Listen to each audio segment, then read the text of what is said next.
Hola a todos, soy Mario Castro San Martino, padre de exalumnas del colegio, y algunos días atrás hemos tenido la oportunidad de compartir una charla sobre aspectos legales relacionados con el COVID-19. Agradezco una vez más al departamento de Goethe Plus el haberme invitado a compartir unas nuevas charlas sobre temáticas legales con ustedes, y en esta oportunidad hemos decidido desarrollar una suerte de taller sobre un tema que consideramos apasionante y esperamos que sea de interés de muchas de las familias del colegio. Este taller va a tratar la problemática de las empresas de familia y va a estar desarrollado en base a 4 módulos. En el día de hoy, la idea es empezar con el módulo número 1, que es una introducción a la definición y problemática de las empresas familiares. A estos fines me voy a permitir compartir una pantalla con lo que vamos a hablar en el día de hoy para que ustedes puedan seguirme y aprovechar mejor estas breves reflexiones que voy a tratar de hacer. Como es mi costumbre cuando doy presentaciones o hago charlas en distintos medios, he preparado un material específico para que ustedes puedan luego descargarse en formato de PDF con lo que vamos a hablar en el día de hoy, pero mucho más amplio. Mucho más amplio, mucho más preciso y mucho más detallado, ya que lo que vamos a poder decir en el curso de estos minutos que vamos a estar juntos va a ser tan solo unas breves reflexiones. En ese material van a poder encontrar más en profundidad los temas tratados y esperemos que les sirva como una mejor aproximación a la temática y que les despierte muchas dudas más de las que puedan tener o muchas inquietudes. Y como es siempre, mi costumbre también, me comprometo a que todos aquellos que deseen plantearme preguntas o dudas, lo hagan de las formas que se pondrán a disposición y en la medida de lo posible las responderé tratando de aclarar estos aspectos que no hayan podido quedar suficientemente tratados en la charla o a través de la lectura del material. Bien, como anticipé, en el día de hoy vamos a empezar con este primer módulo sobre las empresas familiares, que es una introducción. Este primer módulo va a tener el siguiente contenido. En primer lugar, comenzaremos tratando de definir lo que es una empresa de familia. Vamos a seguir brindando una idea de cómo la Argentina ha tratado o trata a las empresas familiares. Vamos a trazar una diferencia entre lo que es una empresa familiar y la sociedad como su ropaje legal, como su forma jurídica. Vamos a adentrarnos ya específicamente en la problemática especial que tienen las empresas de familia y fundamentalmente en lo que consideramos el documento base de la profesionalización de la empresa familiar, que es el protocolo. Cerraremos el módulo de hoy con un análisis sobre la participación que los familiares pueden tener y sus roles que pueden ocupar en la empresa de familia, específicamente el trabajo en relación de dependencia. Y por último, los conflictos y la particular dinámica que tienen los conflictos en las empresas familiares y los mecanismos que tenemos a nuestro alcance para tratar o de prevenirlos o de solucionarlos. Bueno, en relación al primer punto del módulo de hoy, vamos a tratar de definir primero lo que es una empresa y luego lo que es una empresa familiar en sí. Sobre el tema de empresa, el concepto siempre ha sido muy equívoco y muy esquivo. No hay una única definición, hay muchas maneras de tratar de conceptualizar a lo que es una empresa, y por una razón de que excede el propósito de esta charla, no vamos a adentrarnos demasiado en las distintas teorías existentes. Pero sí vamos a mencionar que la empresa en realidad es un concepto que proviene de la economía y que lo que nos parece básico para definir el concepto de empresa es advertir que la empresa se trata de una actividad. Una actividad muy particular que consiste en la organización de los factores de la producción, con fines de elaborar bienes, de producir servicios y de intercambiarlos y de venderlos en el mercado. Es decir, el concepto de empresa, a nuestro entender, es un concepto que hace referencia a algo inmaterial, a una actividad organizativa que el empresario hace a su propia iniciativa y con su propio riesgo, que estos son los dos elementos fundamentales que caracterizan a un empresario, la iniciativa y el riesgo. En relación a las empresas familiares, vamos a mencionar que como empresas en sí participan de la definición que acabamos de dar de las empresas, pero tienen elementos distintivos propios. Sobre el punto también hay numerosas teorías y enfoques y definiciones sobre las empresas familiares. Y en este punto también consideramos que hay elementos distintivos que a nuestro entender son tres. El primero de ellos, que nos parece que caracteriza a las empresas familiares, es que la propiedad o el control de esa empresa va a estar en manos de una familia.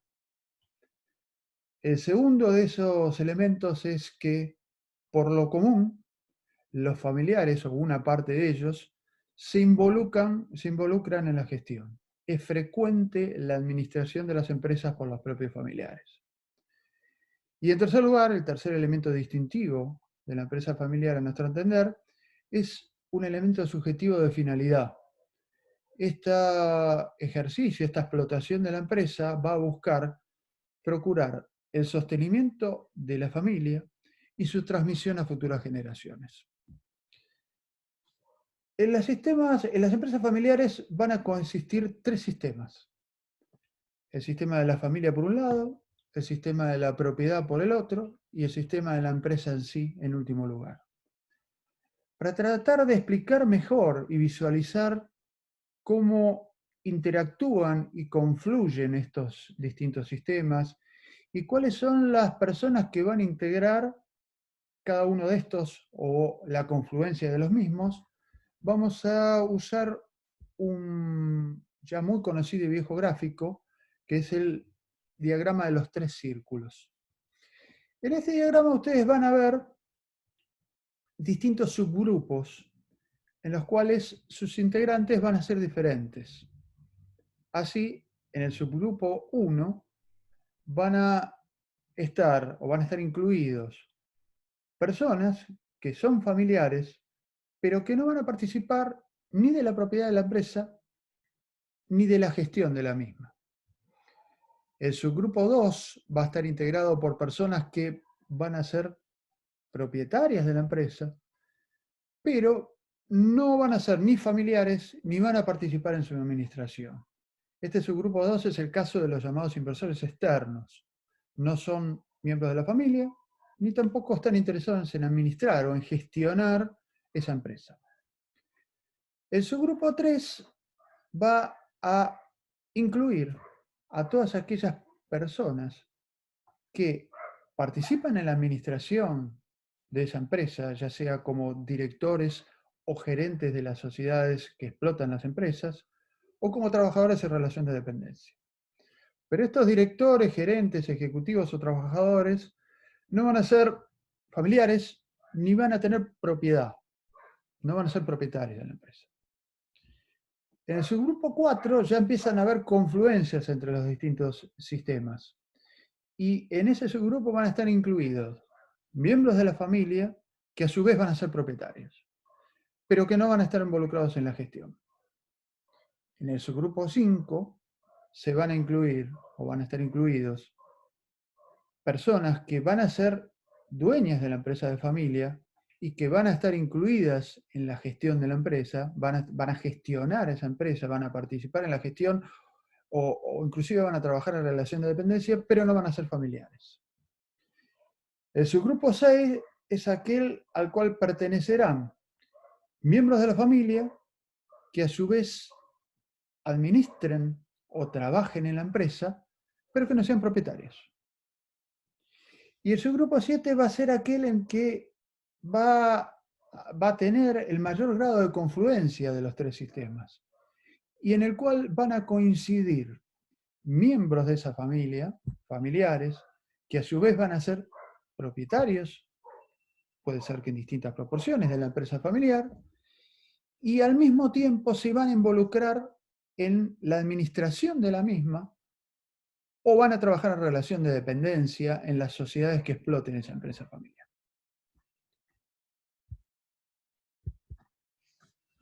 Continuando, vamos a tratar el punto 2 de este primer módulo de introducción a las empresas familiares, procurando reseñar el tratamiento que las empresas de familia tienen hoy en la Argentina. Lo que tenemos que mencionar es que el derecho argentino no define lo que es una empresa familiar, ni tampoco tiene una regulación comprensiva y específica de la empresa de familia en su totalidad. Pero tenemos que ser honestos que el Código Civil y Comercial de la Nación, vigente a partir del año 2015, ha traído importantes cambios que han reconocido tácitamente al menos la existencia de las empresas familiares y han brindado nuevas herramientas legales para la organización de esas empresas de familia y la planificación de su sucesión. Y también han mejorado legalmente el panorama de las empresas familiares las reformas que se han introducido a la Ley General de Sociedades también en el 2015 y la nueva ley de apoyo al capital emprendedor que ha creado un nuevo tipo societario, que son las sociedades por acciones simplificadas. Vamos a recorrer ahora algunos de estas ventajas que estas reformas o modificaciones legales han traído para las empresas familiares. En primer lugar, el Código Civil y Comercial de la Nación, vigente, contempla hoy la posibilidad de efectuar pactos sobre una explotación productiva o participaciones societarias. Aquí se reconoce tácitamente la existencia de la empresa familiar y también se valida legalmente los protocolos de familia, la posibilidad de hacer pactos que la familia tiene para organizar y planificar esa empresa familiar y asegurar la estabilidad de la misma y su transferencia de las sucesivas generaciones. Estos pactos, hay que mencionar también, que pueden inclusive hasta contemplar derechos sucesorios, por lo cual los vamos a desarrollar con más amplitud en el módulo específico en el cual vamos a tratar las cuestiones sucesorias propias de las empresas de familia. Nos quedamos tan solo en este momento con el haberlos mencionado. En segundo lugar, el Código Civil y Comercial de la Nación ha producido reformas trascendentes en el ámbito de las personas y fundamentalmente en los paradigmas familiares.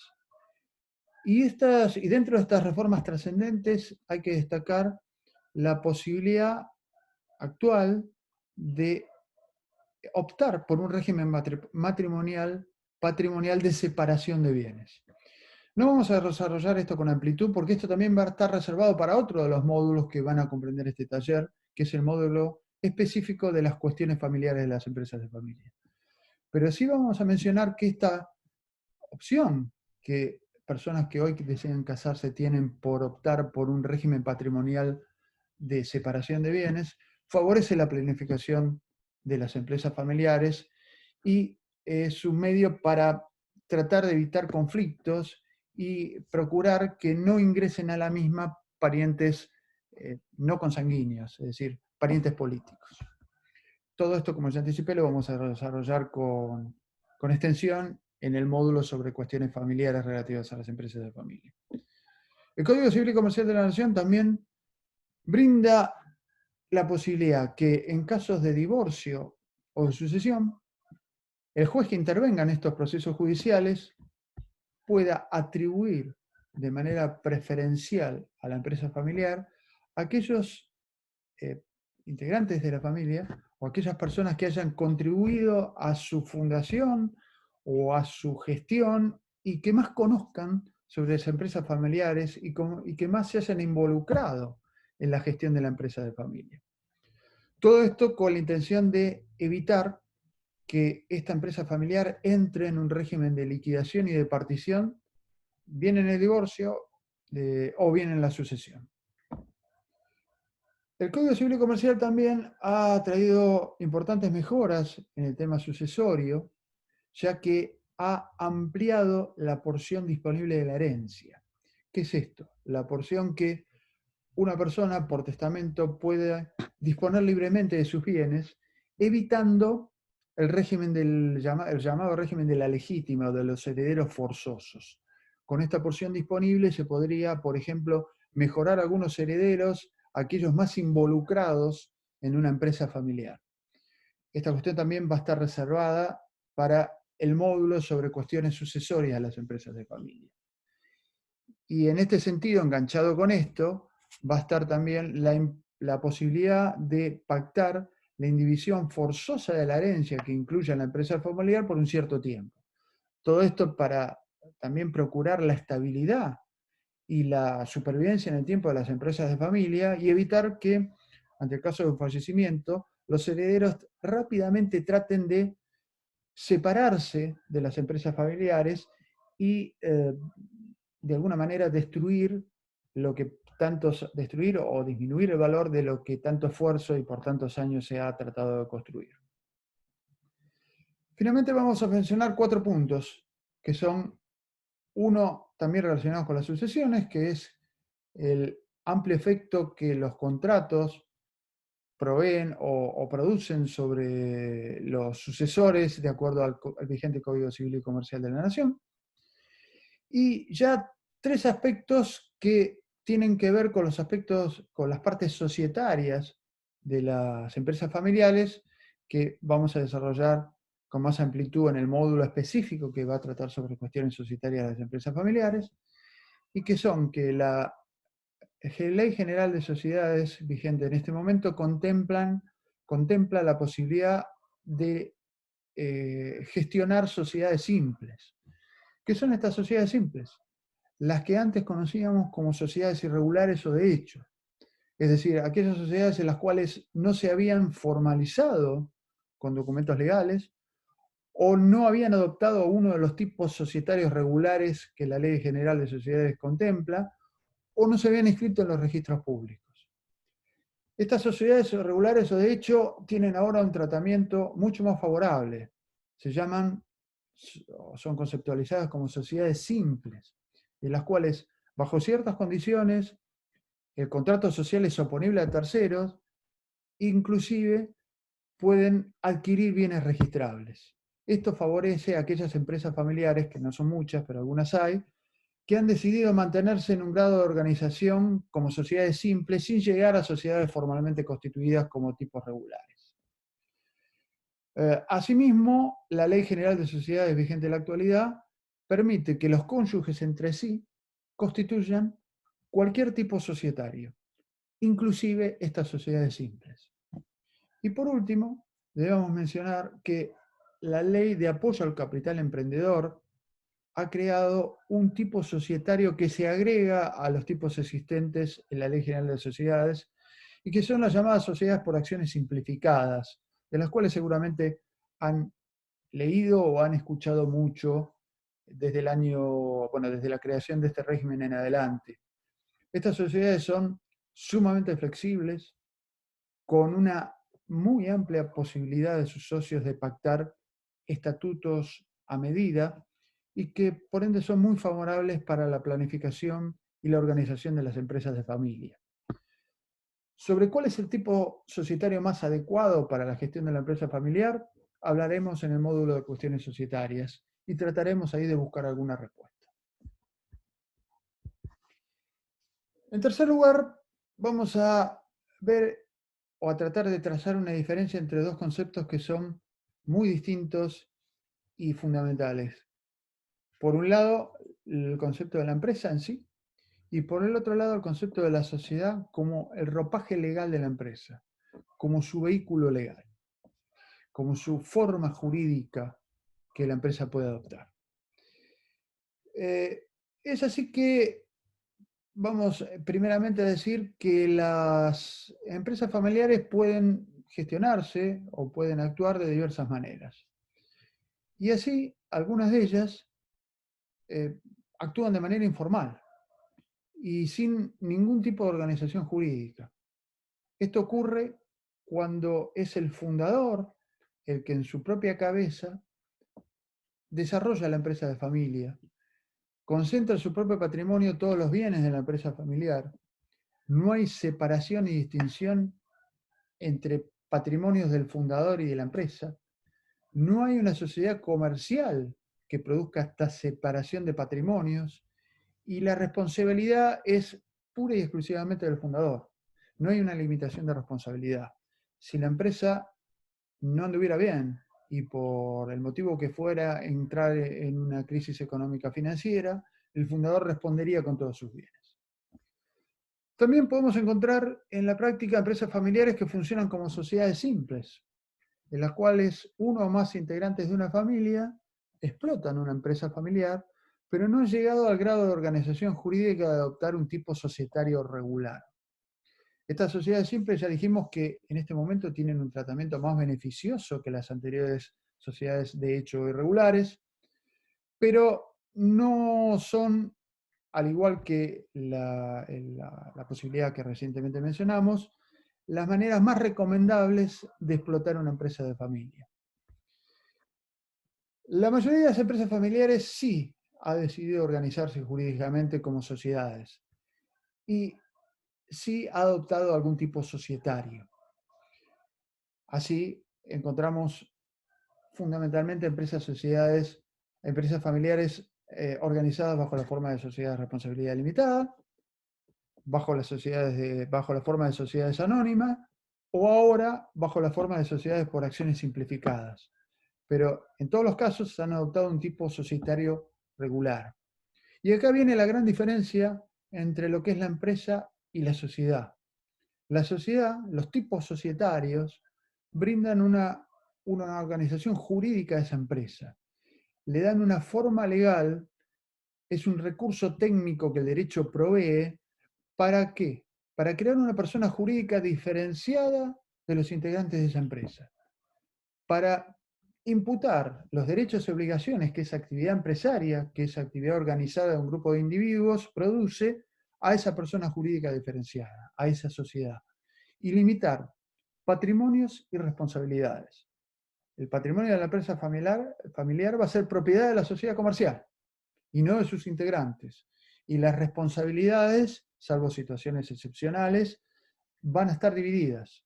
Los propietarios de la empresa familiar no van a responder por las deudas que esa sociedad comercial que explota la empresa familiar eventualmente haya podido generar.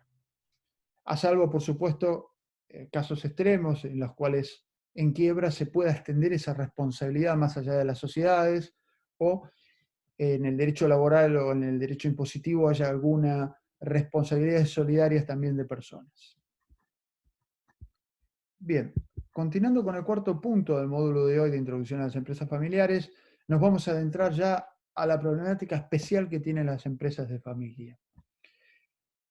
Y en este sentido vamos a, en primer lugar, a decir que las empresas familiares tienen una problemática específica derivada de la fuerte impronta personal vincular de afectiva y de sentimientos que se involucran y están íncitas en las empresas familiares y que derivan de que sus integrantes están unidos por distintos vínculos, vínculos filiales, de padres a hijos, vínculos fraternales entre hermanos, muchos afectos en juego, amor, y todo esto crea una problemática específica que las empresas no familiares no tienen. Y en este sentido mencionamos una serie de puntos que creemos que resumen esta problemática especial de las empresas de familia. En primer lugar, vamos a mencionar que existe una diversidad completa de intereses y valores entre los que son los sistemas familiares y los sistemas empresarios. Recordemos que, como vimos en el gráfico del principio de la charla, en la empresa familiar hay involucrados tres sistemas: la familia, la propiedad y la empresa. Pero los intereses y los valores de los sistemas familiares y los sistemas empresarios son totalmente distintos. Las familias se basan en los afectos, en la importancia de las personas, en los criterios de solidaridad, de colaboración, de ayuda mutua, de igualdad entre sus integrantes. Todos estos valores e intereses no están presentes en los sistemas empresarios. Los sistemas empresarios se rigen de manera totalmente distinta. En los sistemas empresarios se evalúan criterios de eficiencia, criterios de capacitación, criterios de calificaciones, criterios de resultado, de productividad. Se miden las personas y sus influencias de manera totalmente distinta de los sistemas familiares. Esto, sin duda alguna, crea una problemática especial en las empresas de familia cuando los propios miembros de la familia participan en las empresas y son además propietarios de las participaciones en esas empresas. Continuando, vamos a mencionar que es muy frecuente que en las empresas familiares exista una confusión de límites, o que estos límites estén diluidos o sean borrosos entre los distintos sistemas que coexisten en la empresa, entre los sistemas de la propiedad, de la familia y de la empresa en sí.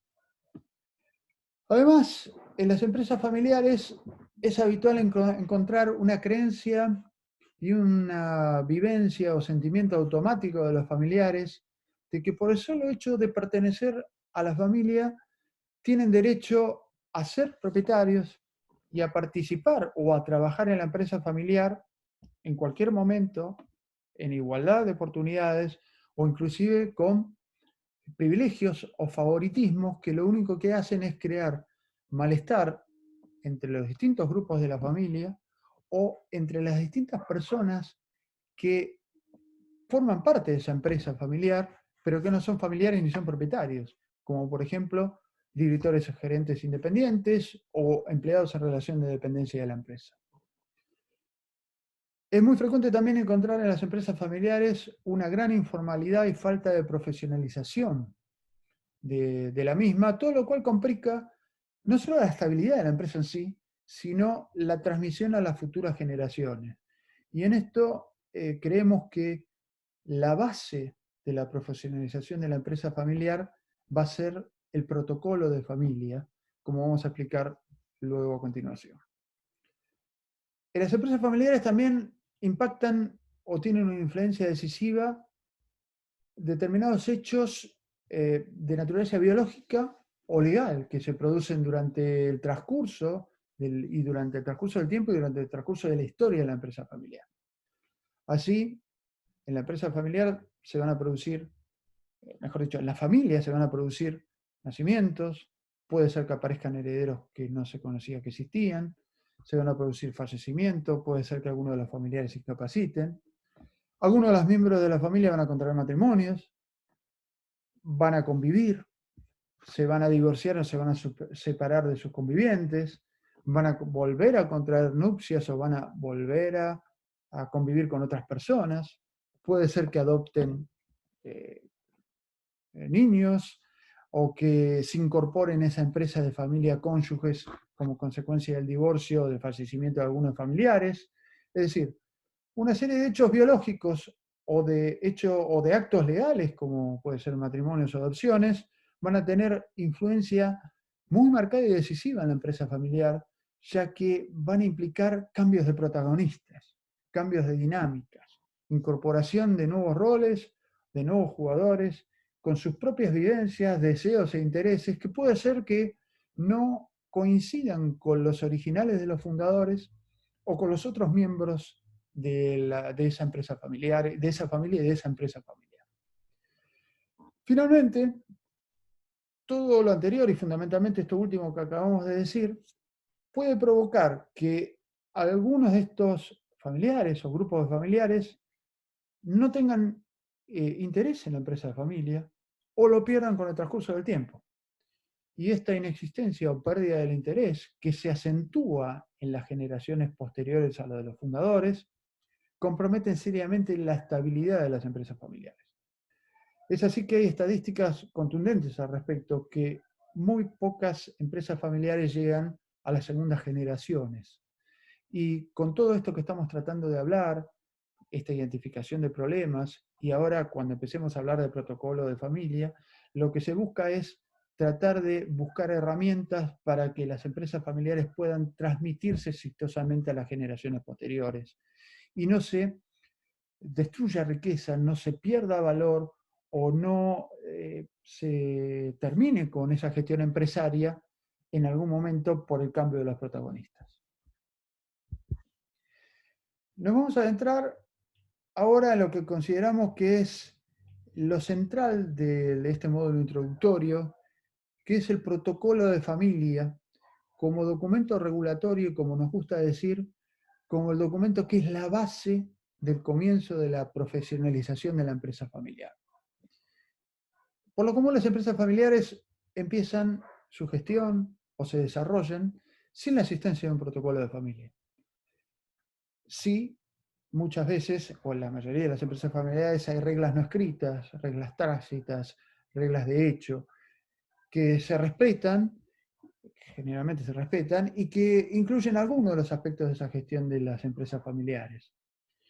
Pero en algún momento de su desarrollo, los fundadores, o los fundadores junto con la primera generación de las empresas familiares, se dan cuenta que estas reglas escritas no son suficientes y que es necesario tener criterios más precisos, más amplios y más desarrollados sobre cómo gestionar estas empresas familiares, cómo organizarlas y cómo planificar la sucesión de las mismas. Y es ahí cuando aparece irresistiblemente la necesidad de contar con un protocolo familiar. Y esto, como dije antes, es el comienzo de la profesionalización de la empresa de familia, que por supuesto incluye muchos otros aspectos, pero esta es la base, es el documento básico de la profesionalización. ¿Qué es un protocolo de familia? El protocolo de familia es un documento que otorgan los propios integrantes de la empresa familiar. Ese sí es en sí, técnicamente, desde el punto de vista del derecho, un contrato. Un contrato de tipo asociativo que busca la organización de esa empresa familiar, la planificación de la misma y la estipulación de los mecanismos de sucesión de la empresa familiar y de la solución de los conflictos. Este protocolo familiar va a procurar trazar límites lo más precisos posibles entre los tres sistemas que coexisten en la empresa familiar, entre el sistema de la familia en sí, el sistema de la empresa y el sistema de la propiedad de la empresa. Todo con la finalidad de tratar de evitar o de minimizar en lo posible uno de los problemas especiales de las empresas familiares, que como dijimos antes es la confusión de los límites y la informalidad en la que generalmente se manejan los familiares con relación a las empresas.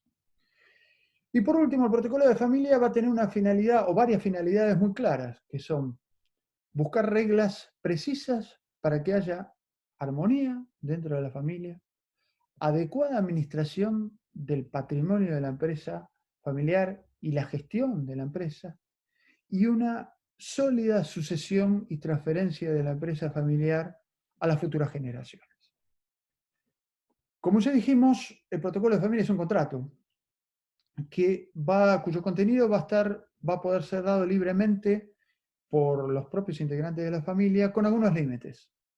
Y estos límites van a provenir únicamente de aquellas normas de orden público u obligatorias que puedan existir en el régimen legal de las sociedades, en el régimen matrimonial o en el régimen sucesorio.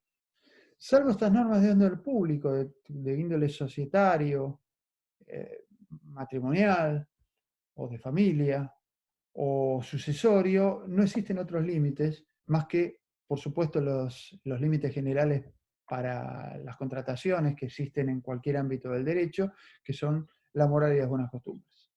Es decir, que los miembros de la familia van a tener una amplia posibilidad de trabajar y de encontrar en ese protocolo familiar aquellas herramientas legales que más se adecuan a las particulares necesidades de la familia y contemplarlas en el mismo.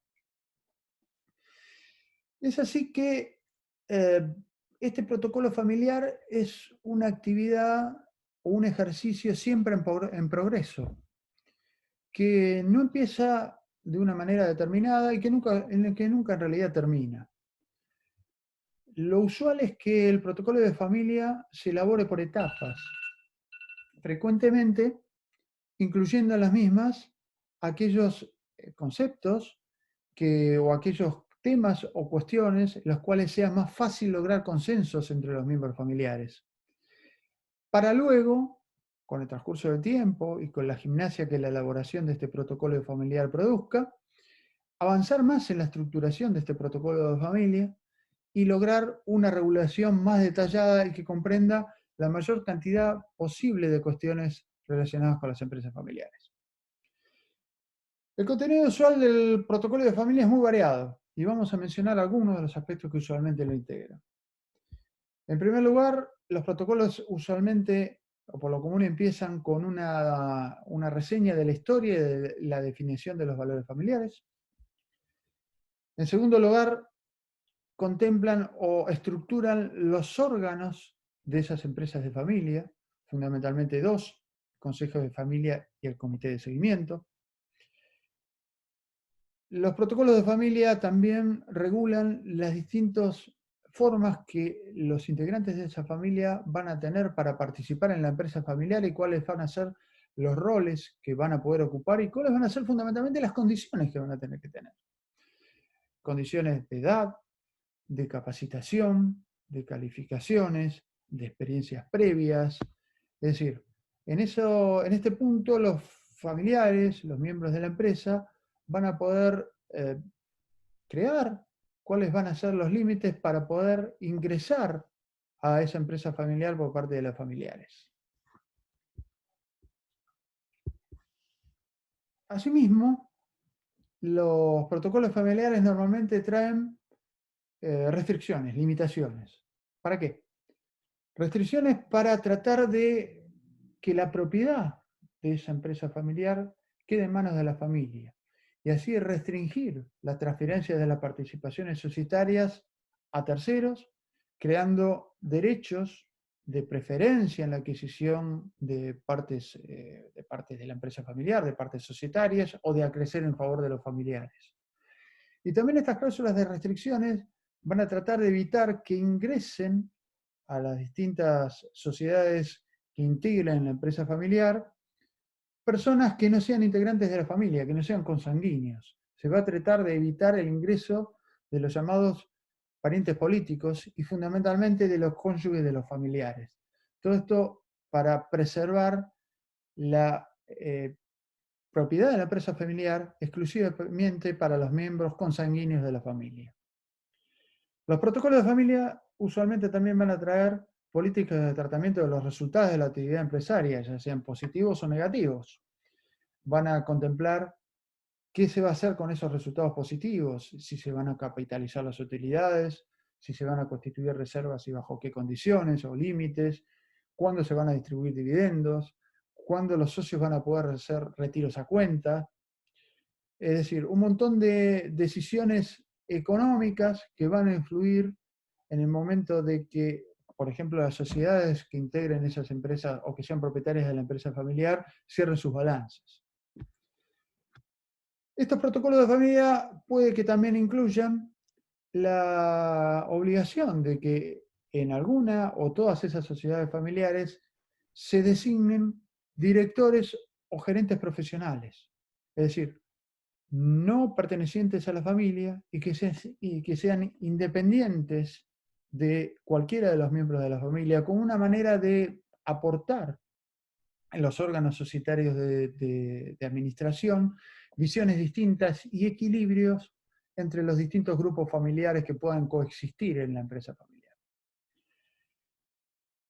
Asimismo, en esos protocolos de familia puede que se contemplen el funcionamiento de los órganos de las sociedades, y en este aspecto es clave algo fundamental para garantizar que las sociedades en algún momento no estén paralizadas, y que son los mecanismos de desempate. Cuando las sociedades son sociedades al 50%, en lo cual dos grupos familiares, por ejemplo, se distribuyen en igualdad de condiciones la propiedad, los derechos económicos y los derechos de voto, si estos grupos familiares entran en conflicto, las sociedades pueden entrar en una virtual paralización. Ni el directorio, ni las asambleas, ni las reuniones de socios pueden adoptar decisiones válidas. Los distintos grupos familiares tienen las mismas cantidades de votos y de derechos, con lo cual, en su punto más extremo, puede ocurrir que las sociedades terminen totalmente paralizadas y no puedan adoptar ninguna decisión válida. Para eso es fundamental que el protocolo de familia prevea mecanismos para desempatar en el caso que haya empate en las decisiones. Mecanismos que pueden consistir, por ejemplo, en transferencias de una mínima parte de las participaciones sociales a terceros, vía fideicomisos, para que estos fiduciarios decidan o desempaten de acuerdo a las instrucciones del protocolo familiar, de acuerdo a los criterios que se hayan definido en el protocolo de familia y a las instrucciones que se le den en esos particulares contratos de fideicomiso. Por último, vamos a mencionar que también los protocolos de familia pueden traer reglas y políticas sobre los honorarios, de aquellos que administren las sociedades de familia, sobre las retribuciones de las personas que trabajen en relación de dependencias, sobre los distintos salarios que los miembros de la familia que trabajen en las empresas tengan derecho a percibir. Todo con el fin, por supuesto, de evitar conflictos. Además, vamos a encontrar en estos protocolos familiares normas sobre las condiciones que los contratos que las empresas familiares con las sociedades de familias celebren con otros familiares o con sociedades que solo sean dueñas o que solo algunos familiares sean dueños de la misma, deban tener. En estos contratos lo que se procura asegurar es que sean realizados en condiciones de mercado. Es decir, que no haya una preferencia por el solo hecho de que quien contrate sea un familiar.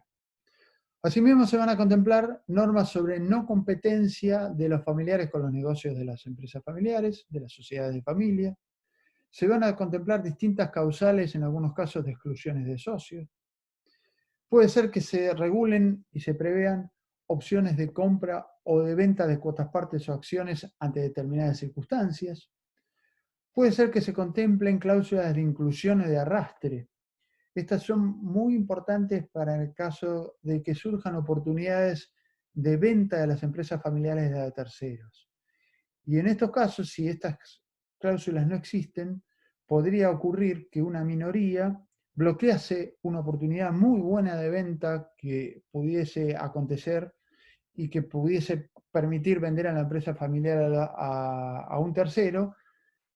Y justamente para tratar de evitar este bloqueo es que se contemplan cláusulas de arrastre, en las cuales esas minorías tengan que forzosamente estar incluidas en la venta de esa empresa a terceros, por supuesto que siempre y cuando se respeten determinadas condiciones de valorización y otros requisitos.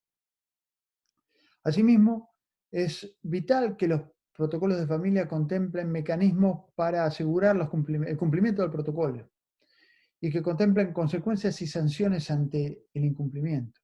Sanciones que, en definitiva, van a traducirse en dinero, van a ser cláusulas penales, van a ser sanciones monetarias, para aquellos miembros que decidan no respetar el protocolo de familia, sean de alguna manera penalizados.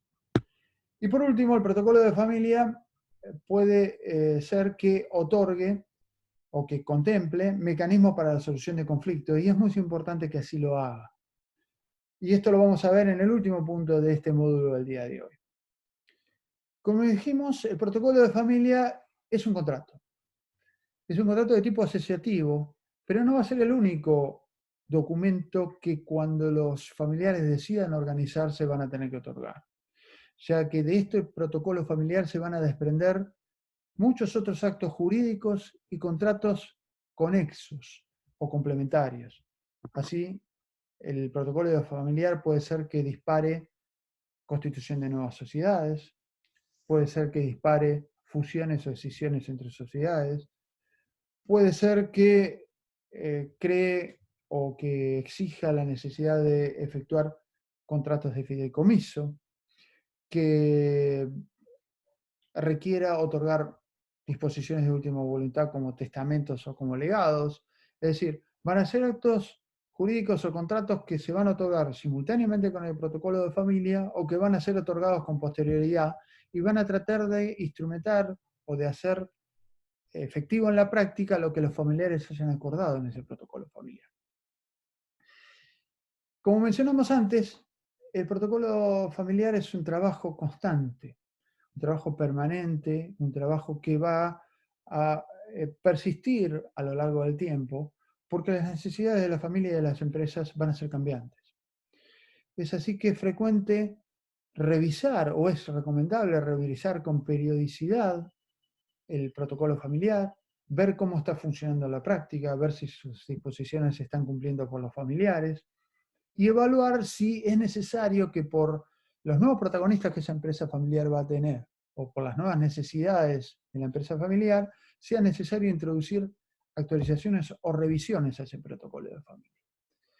Y es frecuente para esta finalidad que crear un órgano específico, que es el Comité de Seguimiento del Protocolo Familiar, que va a estar integrado por algunos de esos familiares y cuya función específica va a ser justamente realizar esto, revisar a lo largo del tiempo la ejecución del protocolo familiar y proponer modificaciones o actualizaciones al mismo.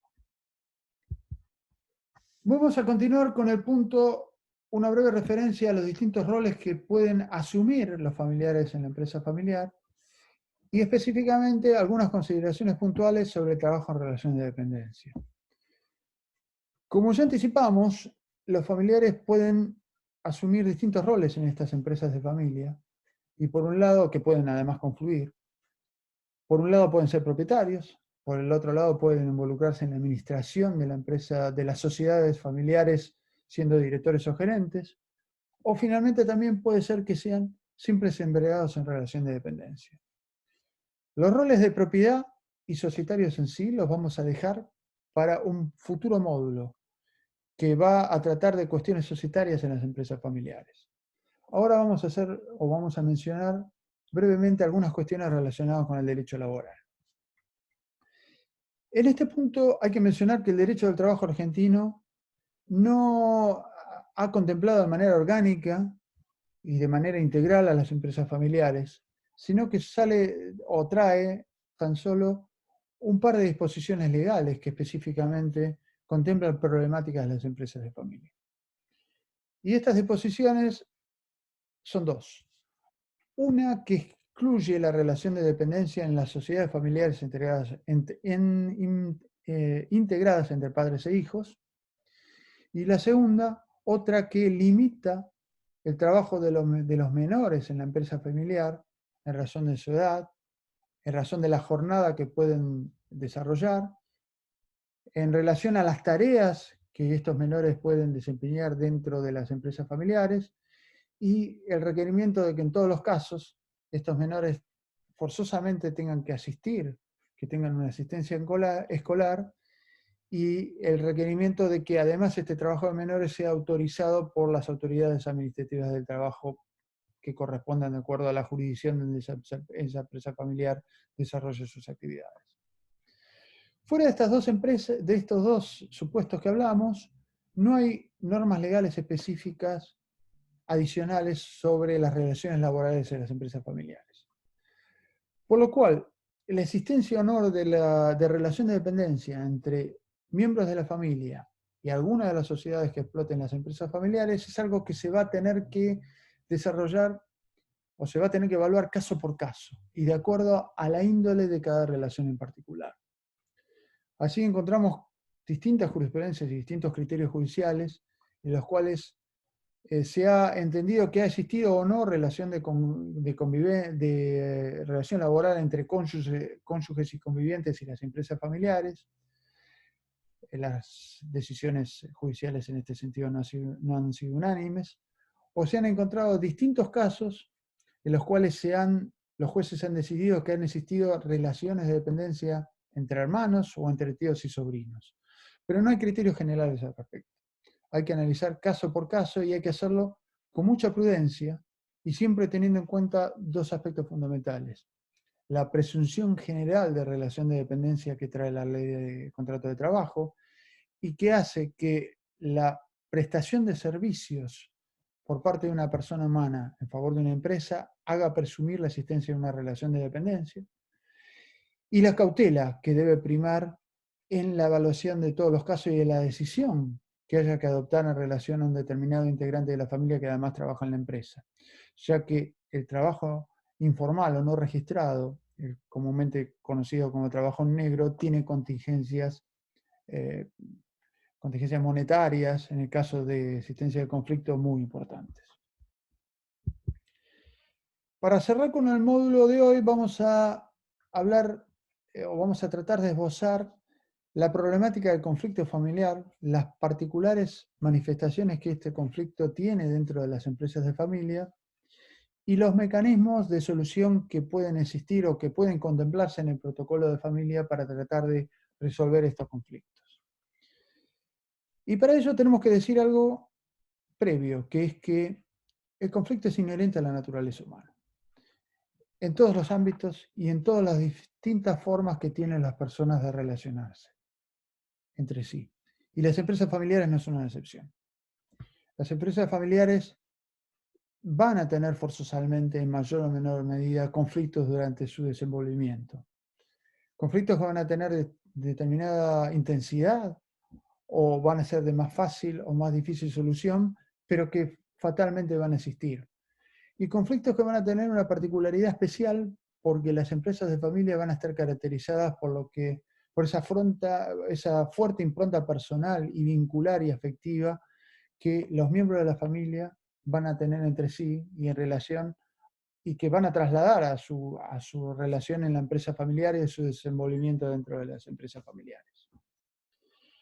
Estos conflictos que forzosamente se van a producir puede ser que sean menores, que sean meras diferencias, que sean discrepancias sobre aspectos con mayor o menor relevancia, pero que no sean trascendentales y puedan ser superados. Así es frecuente encontrar tironeos y forcejeos entre los distintos grupos familiares o entre los distintos integrantes de la familia sobre las retribuciones, sobre los salarios, sobre la manera que se debe acudir para financiar a la empresa familiar, sobre cómo se van a distribuir los dividendos, sobre cómo ocupar las posiciones societarias o los puestos laborales en las distintas empresas familiares. Pero son conflictos que yo llamo no trascendentes o no radicales y que va a costar más o menos trabajo, pero van a poder ser de alguna u otra forma resueltos. Pero puede ser que en algún momento estos conflictos familiares sean radicales, que sean extremos, que lleguen a estadios en los cuales tal vez no haya vuelta atrás, no haya vuelta atrás, no haya solución y que desemboquen en decisiones traumáticas que pueden afectar la estabilidad o la sucesión en la empresa familiar. Y estos estadios extremos del conflicto se dan cuando, por el transcurso del tiempo o con la aparición o intervención en las empresas familiares de nuevos protagonistas, ese factor inicial de aglutinamiento que dio el fundador, de visiones compartidas, de deseos en común, se pierda, se diluya o directamente no exista. Puede ser que algunos de los integrantes de las futuras generaciones nunca hayan estado interesados en las empresas familiares, nunca les interesen las empresas y decidan encarar sus vidas de otra forma. O puede ser que por el transcurso del tiempo y por su vida en sus vidas adoptar decisiones distintas, pierdan el interés en esas empresas familiares. Es así que en estas situaciones pueden ser que los conflictos de familia lleguen a estadios extremos y radicales, muy difíciles de resolver, y en los cuales la única solución va a ser un alejamiento de esos familiares en conflicto, un retiro de esos familiares de la empresa. Y un retiro que solo se va a poder lograr a través de un acuerdo, a partir de un acuerdo. Y un acuerdo que va a consistir ya sea en la compra-venta de las participaciones sociales de esos familiares en conflicto o en la escisión societaria. Es decir, que ese grupo familiar en conflicto se escinda y forme una nueva sociedad, por supuesto con parte de ese patrimonio de la empresa familiar. En estos estadios extremos del conflicto, estas son las únicas dos soluciones posibles y van a ser acordadas. Y para esto no tenemos que olvidarnos que si bien existen herramientas legales para tratar de prevenir los conflictos familiares o tratar de que estos sean lo menos radicales posibles, estas herramientas legales hay que utilizarlas de manera preventiva. Y el lugar adecuado para hacerlo es el protocolo familiar. Si estas herramientas legales para la prevención o solución de conflictos no han sido incluidas en el protocolo familiar, luego es tarde. Si se llega a los estadios más extremos del conflicto de familia y estas herramientas legales no han sido incluidas con anterioridad, los resortes o los mecanismos que el derecho pone a disposición de los familiares en conflicto lamentablemente no van a alcanzar, no van a servir para solucionar ese conflicto familiar. En ese sentido, los familiares que desean retirarse de las empresas van a tratar de acudir a todos los medios legales a su alcance, pero simplemente como manera de exteriorizar ese conflicto familiar, como manera de ejercer presión, de provocar molestias, de hacer trascender el conflicto familiar ante terceros, lo cual es muy importante tal vez en ciudades pequeñas o en empresas muy conocidas en una cierta comunidad, en provocar malestar, hastío, cansancio, todo con el deseo y con la esperanza de que en algún momento todas estas dificultades que van a comprometer la gestión de la empresa familiar provoquen en aquellos familiares que estén en control de la empresa de familia o que en los hechos usen de sus recursos, decidan ponerle fin a ese conflicto y llegar a un acuerdo con estos grupos familiares en conflicto y en disidencia. Es como nos gusta decir muchas veces una cuestión de cronoterapia. El tiempo, los esfuerzos y todos estos malestares y problemas que este conflicto familiar produce, en algún momento van a llegar o van a forzar el acuerdo porque todos van a estar ya cansados del conflicto y no van a querer prolongarlo. Si no es así, estas resortes legales no van a procurar solución. Entre ellos vamos a mencionar que es frecuente cuando los familiares entran en conflicto que se efectúen denuncias administrativas ante las autoridades de control societario, que se efectúen denuncias impositivas, que se ejerzan acciones comerciales, sea de pedidos de convocatoria de asamblea, impugnación de balances, impugnación de resoluciones sociales, pedidos de remoción de administradores, inclusive hasta denuncias penales por balances falsos, administraciones fraudulentas, pero ninguna de estas causas legales va a procurar solucionar el conflicto, porque en estas instancias, en estas vías que se pueden abrir como consecuencia del ejercicio de estos derechos, los jueces no van a estar capacitados para brindar las únicas soluciones posibles. No van a poder obligar a ninguno de los grupos familiares a comprar o venderse mutuamente, ni tampoco van a provocar o a poder provocar de manera forzada la escisión de las sociedades. Esto únicamente se logra con acuerdos. Sobre la decisión de las sociedades, me quería detener un minuto para mencionar que son muy frecuentes en determinadas actividades, por ejemplo, en las actividades agropecuarias. Y lo que se busca con estas escisiones, que se llaman escisiones-divisiones, es separar un elenco de socios, separar ese grupo familiar en conflicto de manera que forme, con parte de ese patrimonio familiar, una sociedad independiente y así solucionar el conflicto familiar.